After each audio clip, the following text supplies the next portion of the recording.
प्रणव। ओम एवं गायत्री मंत्र की महिमा।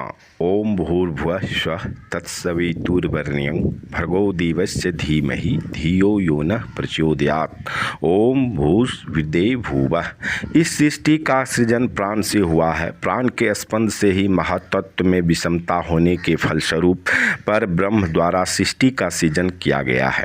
परिणाम स्वरूप प्राण सूक्ष्म रूप से संपूर्ण ब्रह्मांड में व्याप्त है। वेद एवं सारे उपनिषद जो प्राचीन मनुष्यों के समाधि में साक्षात्कार किए गए साक्षात अनुभूति पर आधारित है, उनकी स्पष्ट घोषणा है कि नाद रूप यह प्रणव अर्थात ओंकार साक्षात ब्रह्म है एवं उपास्य है। प्रश्नोपनिषद में पिपलाद ऋषि ने अपने शिष्य सत्यकाम को उपदेश दिया है कि ओंकार सचमुच पर और अपर ब्रह्म है एवं उसकी प्राप्ति का साधन भी है। जो उपासक उस सर्वव्यापक परमेश्वर का ओम शब्द द्वारा ध्यान करता है वह ब्रह्म को प्राप्त होता है। ओम का आकार ओकार और मकार ऋक् यजु और सामवेद से दोहा गया है। ऋग्वेद के तैत्तिरीय ब्राह्मण के अनुसार परम ब्रह्म परमेश्वर से त्रिविद्या इस प्रकार प्रकाशित हुई। अग्नि ऋषि पर ऋग्वेद, वायु ऋषि पर यजुर्वेद और आदित्य ऋषि पर सामवेद। इनके प्रकाशित होने पर तीनों लोक प्रकाशित हुए। ऋग्वेद से भूलोक पृथ्वी, यजुर्वेद से भुवः लोक अंतरिक्ष और सामवेद से स्वलोक ध्वलोक। इन तीनों लोकों को ब्रह्म ने इस प्रकार प्रकाशित किया। इनके प्रकाशित होने पर तीन शब्द आकार ओकार और मकार प्रकट हुए जो मिलकर ब्रह्म की स्तुति करते हैं। यजुर्वेद के शतपथ ब्राह्मण की घोषणा है कि सर्वव्यापक सर्वज्ञ सर्वांतयामी सर्वरक्षक ओम ब्रह्म सबसे महान है और सनातन है। वही सबका प्राणदाता है एवं वेद स्वरूप है। इसी ओम द्वारा समस्त ज्ञेय पदार्थ जाने जा सकते हैं। कठोपनिषद उद्घोष करता है कि ओम महापद है, वही अक्षर ब्रह्म है, वह परम अक्षर है जिसका आश्रय लेकर मनुष्य परलोक ब्रह्मलोक पहुंच जाता है। पांडुक्योपनिषद का कथन है ओंकार धनुष है, आत्मा तीर है और ब्रह्म उसका लक्ष्य है। अतः ओंकार रूपी धनुष को संभाल कर उसमें उपासना से तीक्ष्ण किए हुए तीर आत्मा को जोड़ो और केवल उस सत्ता में जो लगा हुआ चित्त है उससे उसे खींचकर उस अविनाशी लक्ष्य को बिंधो। ओंकार द्वारा उस परमात्मा का ध्यान करो, इसी से तुम्हारा कल्याण होगा और तुम्हें मुक्ति मिलेगी। श्वेतांबर श्वेतर उपनिषद का कथन है कि अपनी देह को अरणि नीचे की लकड़ी बनाकर ओम को ऊपर का अरणि बनाओ और ध्यान रूपी रगड़ के अभ्यास से परमात्मा का दर्शन कर लो।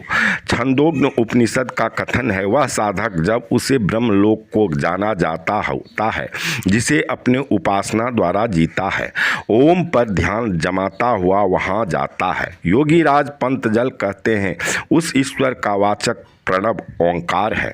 वेदव्यास जी का कथन है जिज्ञासुओं ओम का जप करते हुए योग में मग्न रहे और समाधि में भी ओम का जाप करे। गीता में भगवान श्री कृष्ण अर्जुन से कहते हैं हे अर्जुन, जो मनुष्य इस एकाक्षर ब्रह्म ओम का मानसिक जाप करता है और अंत समय में ओम का ध्यान करते हुए शरीर त्यागता है वह परम गति को प्राप्त होता है। ओम के जाप में साधक भाव मुक्त होकर एक अक्षर ओ का ध्यान करे तो वह शीघ्र ही उससे प्रकाशित पृथ्वी लोक को जाता है। उसकी इच्छाएं उसे मनुष्य लोक में ले जाती है।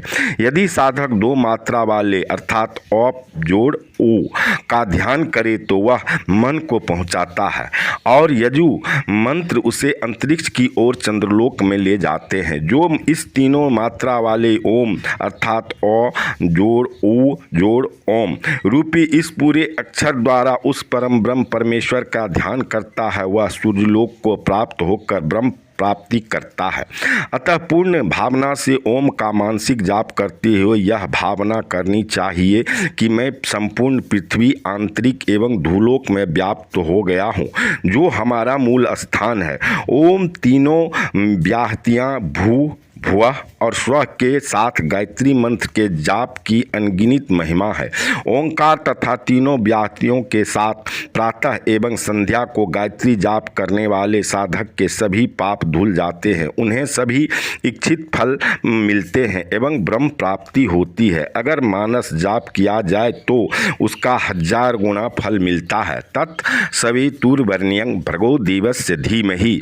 इस समस्त जगत के प्रसविता उत्पन्न करने वाले देवत्व की वरण करने के योग्य शक्ति का हम ध्यान करें, अर्थात इस अखिल जगत में सर्वलोकेश्वर भगवान की जो शक्ति प्रत्यक्ष हो रही है उसी का हम ध्यान करें। धियो यो न प्रचोदयात्। जो भगवान हमारी सकल बुद्धि वृत्ति सोचने समझने की समस्त शक्ति को प्रेरित करते हैं, उनसे प्रेरित होकर उन्हीं के शुभ विचार तथा शुभ कल्याणकारी बुद्धि के सूत्र को लेकर हम उनका ध्यान करें। गायत्री त्रिलोक तारिणी कही जाती है। उसका साक्षात भू मतलब पृथ्वी, भुवः मतलब अंतरिक्ष और स्वः मतलब सूर्य के गुण कर्म और स्वभाव धारण करने से होता है। पृथ्वी के गुण कर्म और स्वभाव निष्काम कर्म करने से प्राप्त होता है।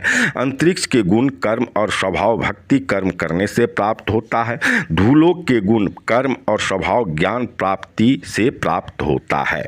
निष्काम कर्म का अभ्यास अन्य तत्व से, उपासना का अभ्यास जल तथा वायु तत्व से और ज्ञान का अभ्यास अग्नि तत्व से प्राप्त होता है। पृथ्वी बिना भेदभाव के अन्न फल घास दाना सब को बांट देती है, जो निष्काम कर्म है।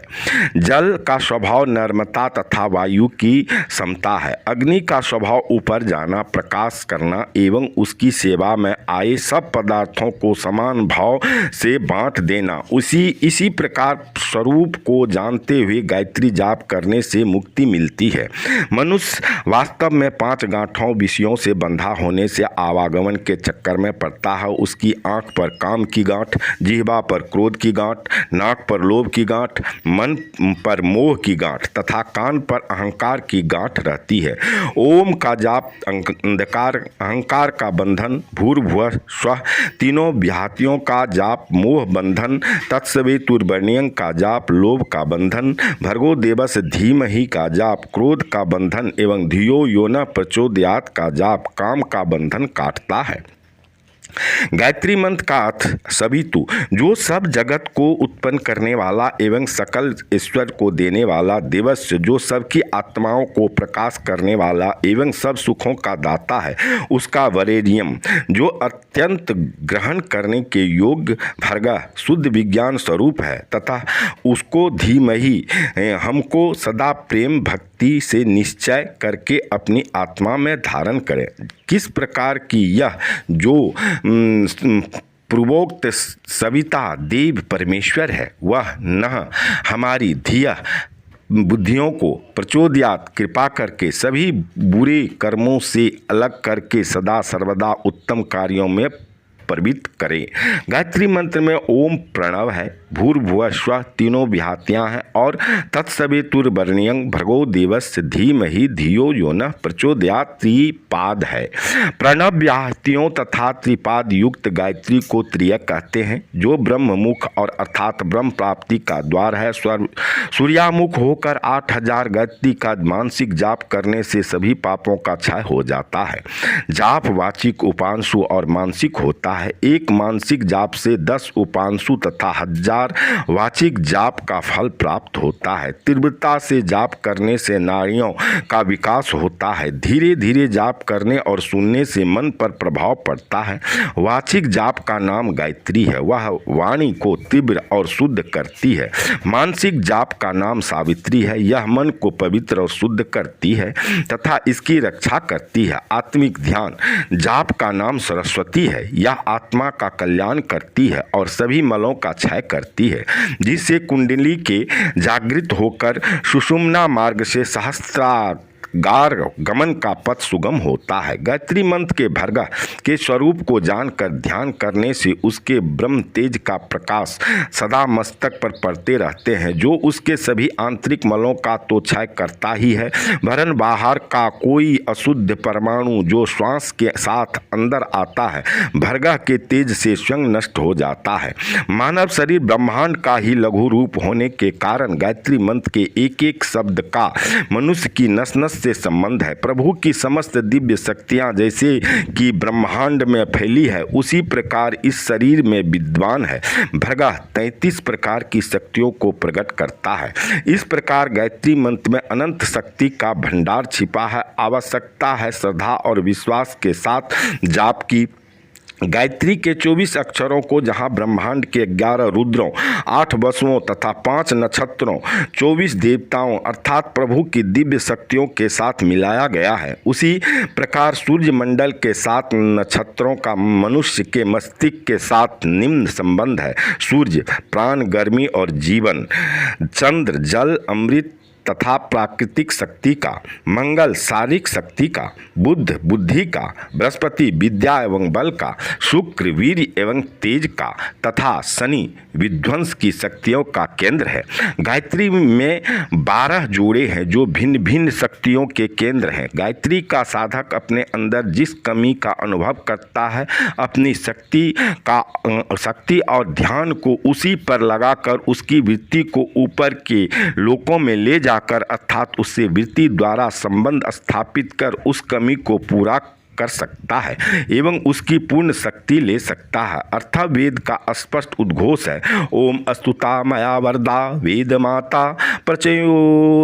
प्रचोदयंता पावमानी दिजानम आयु प्राणं प्रजं पशुं कृतिं द्रविं ब्रह्म वर्चसम महंत्वां दत्वा ब्रजत ब्रह्मलोकम। अर्थात वेद माता गायत्री वरों की दाता है। यह अपने साधक को कुमार्ग से बचाकर सन्मार्ग पर लाती है एवं इसके जीवन की सभी आवश्यकताओं की पूर्ति करती है। गायत्री अपने उपासक को आयु, स्वास्थ्य, संतान, पशु, धन संपत्ति, कीर्ति और यश और अंततः आत्म साक्षात्कार कराकर ब्रह्म प्राप्ति कराती है। इसके द्वारा भिन्न भिन्न विधि से सभी रोगों की निवृत्ति एवं सूखे वृक्ष को भी पुनर्जीवित कर हरा किया जा सकता है। इस महामंत्र के विधिवत मानसिक जाप से जब सभी मलों का नाश कर पवित्रता एवं शक्ति को बढ़ा लिया जाता है, तब परम ब्रह्म का प्रकाश होने लगता है। प्रभु की कृपा स्वरूप आत्म ज्योति के दिव्य प्रकाश से मानव के शारीरिक एवं भौतिक, दैविक, आत्मिक तथा सभी प्रकार के कष्टों से निवृत्त हो जाती है। यह खष्ट शक्ति स्वरूपा है। इसमें ज्ञान शक्ति, इच्छा शक्ति, क्रिया शक्ति, पराशक्ति, कुंडली शक्ति और मातृका शक्ति छिपी हुई है। इसके अंदर अनंत एवं असीमित ऊर्जा का भंडार है। इसके अंदर इतनी अधिक ऊर्जा निहित है कि अगर किसी देश या विश्व के मानव विभिन्न स्थानों पर सामूहिक रूप से गायत्री जाप करे तो बड़े से बड़े परमाणु आयुधों, बड़ी बड़ी ब्रह्मांडीय, प्राकृतिक तथा दैविक विपदाओं को रोका जा सकता है। जिस साधक ने विधिवत पूर्वक गायत्री साधना एवं मानसिक जप से इसके सूक्ष्म चतुर्थ पाद का भेद पा लिया, उसके लिए भूलोक, भुवालोक एवं स्वलोक सहित संपूर्ण प्रकृति का द्वार खुल गया। वह त्रिकालदर्शी हो गया तथा संपूर्ण ब्रह्मांड पर उसका नियंत्रण और वर्चस्व हो जाता है। विश्व के प्रत्येक मानव को कम से कम अपने जीवन के चतुर्मुखी विकास, तनावों से मुक्ति तथा शांति हेतु धर्म एवं राष्ट्र की सीमा से ऊपर उठकर प्राप्त मध्या एवं संध्या में मानसिक रूप से कम 3 बार गायत्री मंत्र का प्रणव एवं व्याहति के साथ भावपूर्ण पूर्वक जप करना चाहिए। कुछ महीने में ही इसका प्रभाव स्वयं ज्ञात होगा। गायत्री मंत्र की चमत्कारिक शक्ति के संबंध में यह विश्वास दिलाना चाहता हूँ कि इसके द्वारा कोई भी कार्य सिद्ध किया जा सकता है, बशर्ते कि इसके उपयोग की विधि ज्ञात हो। यह मात्र लेखन की बात नहीं है, यह गायत्री मंत्र अति फलदायी है। यदि आप सुबह शाम बताए गए जो ऊपर मैं बताया हूँ करते हैं तो यह गायत्री मंत्र एक बहुत बड़ी शक्ति है और इसे जाप करने वाले महाशक्ति बन सकते हैं। भाइयों, अच्छा लगा हो तो लाइक, सब्सक्राइब, कमेंट अवश्य करें और जाते जाते जय श्री राम जरूर लिखें। जय श्री राम लिख करके हाथों को अवश्य पवित्र करें। जय जय श्री राम। प्रभु करे सबका कल्याण।